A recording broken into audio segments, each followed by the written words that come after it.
Hi Patrick, so just a quick video to talk through the best way of setting up this date kind of customization and validation on your survey. Working with dates is extremely hard in Qualtrics, and that is purely because of the actual validation types that we have, which most of them are kind of like are equal to or greater than or less than and so on. Dates, it's not possible to say, it's after a specific date or before a specific date.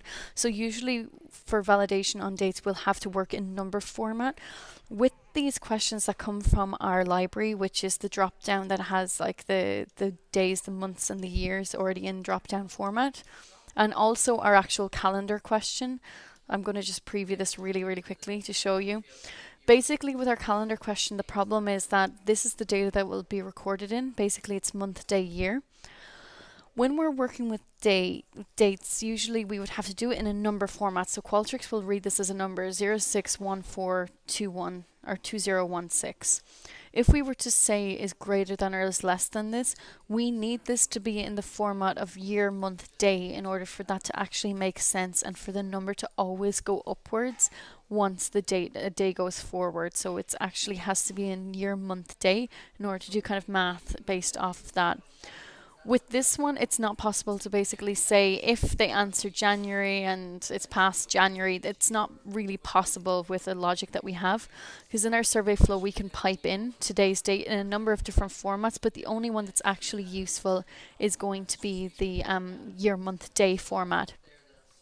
So the best way, the only real way of setting up validation based on a date is to just have a text entry style question like this, and to specify for participants to enter the date in the format of either year,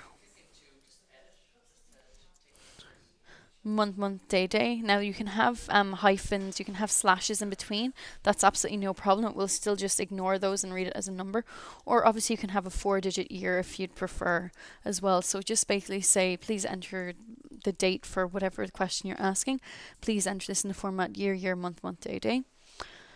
They will then enter their number, and we can then compare this to today's date. So in our survey flow, we can add a new element, use an embedded data field.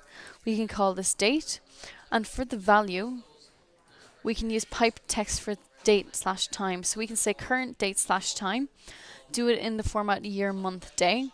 So we are looking for this one here, 2016-6/8.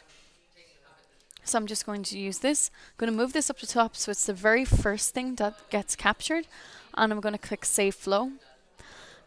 Then for our validation, to ensure that the day's date that's entered in here is before today's date, we're just going to look for the pipe text for today's date value, which is embedded data date.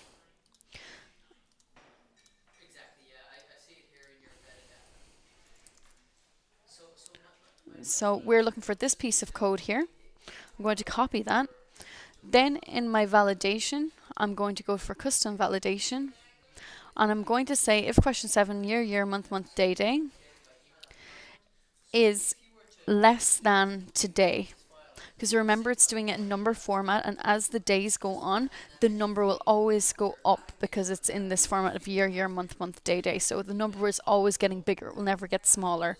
So we can basically say it's less than is like before today's date.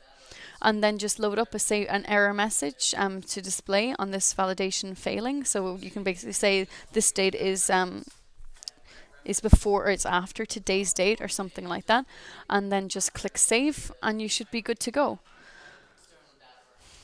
But actually, looking at the calendar question and the drop-down list that you have specified, there's really no way of setting up logic for that. So it's either just a matter of going with the ones that look better, that might be nicer for your participants, but there's just going to be no way of applying logic to them. You're just going to have to trust their judgment and make sure that they, trust them to enter a day's date that's not after today's date. Or if you really, really want to set up this validation, it will be necessary to do it in a text entry style question using this method. So I hope that answers your question. But if you do have any questions or issues setting this up, please just let me know.